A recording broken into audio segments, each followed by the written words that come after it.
I'm talking this morning with Andy Watts of the Carnival Band. We're looking forward to sharing together in a concert on the 20th of March. So, Andy, tell us a bit about how the Carnival Band got together and your own background and all that kind of stuff. Well, the Carnival Band's been going for about more than 25 years now, more than a quarter of a century. And Richard, you've disappeared all of a sudden. Oh, you're back again. There we go. The Carnival Band got together as the result of Giles Lewin and myself working in a theatre company called the Medieval Players back in the early 1980s. And we were really impressed by the way that the actors played music and sang. It was full of energy and life and fun. And we thought that we'd like to sort of bring that quality into our music making. So we formed this band called the Carnival Band. Carnival being in medieval times and the 16th century, the time just before Lent, when everything went topsy-turvy, everything was turned upside down. People had a jolly good time before they started fasting and going without. So the idea was it was fun, energy, lively and unexpected, and we'd mix everything up, which we do. We'd mix all sorts of different musical styles. So we might go from a song by Henry Purcell to something from Music Hall to a bit of skiffle and rock and roll, anything. It's all grist to the mill. Mm. And even what you might call kind of early music. I mean, I'm not a musician, but my impression is that you're not, in any sense, kind of precious about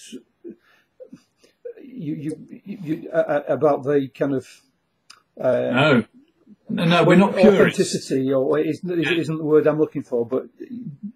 Well, it might be the word you're looking for. I don't know, but I mean, we're certainly not purists. We do if we're playing medieval music, we might mix in electric guitar and double bass, which of course we're not around in the time of the Crusades, and other way around. If we're doing something from the 20th century, we might use medieval shawms in it, which are sort of loud reed instruments. Because we don't, which would take the place of a modern trumpet or a saxophone, something like that. So we sort of mix it all up. That's very much the idea. Mm. And your collaborations with Maddie Pryor have been a significant part of the life of the band, haven't they? How yes, begin? That's right. Yeah, that has been going 25 years now. That's just after we started as the Carnival Band. We were put together by a Radio 2 producer to record some Christmas carols for Radio 2.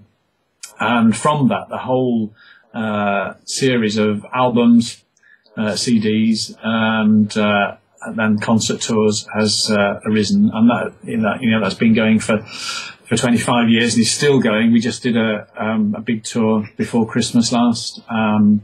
It's sort of spread out into doing workshops and getting other people involved. We had community choirs on our last tour, so it's become a whole project. It's just grown like Topsy, as they say. But our concert on the 20th of March in Wrexham doesn't involve Maddie. Who do we have instead?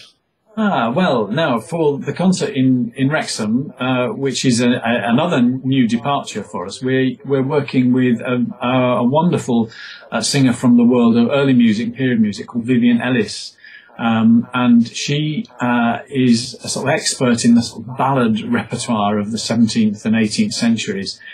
She's got a wonderful way of singing and sort of storytelling through song.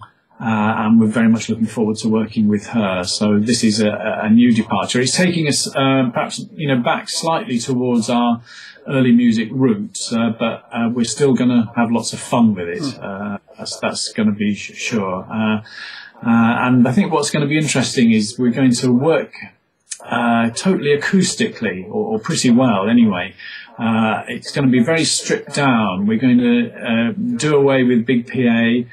It's going to be close up and personal, and I think again that's trying to get back to the way it was in the 17th century, before you had big halls and PA and big sound and video screens and all the rest of it but the audience was right up there with the musicians, and that's what we're trying to get out of this concert. Fantastic.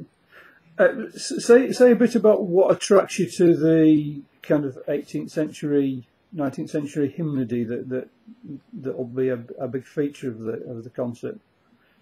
Yeah, well, I think it's a wonderful set of tunes. Basically, they're wonderful melodies, and it's also a time of experimentation. There were no rules because nobody really, in the 18th century, nobody really got to grips with hymn writing. It was all quite new.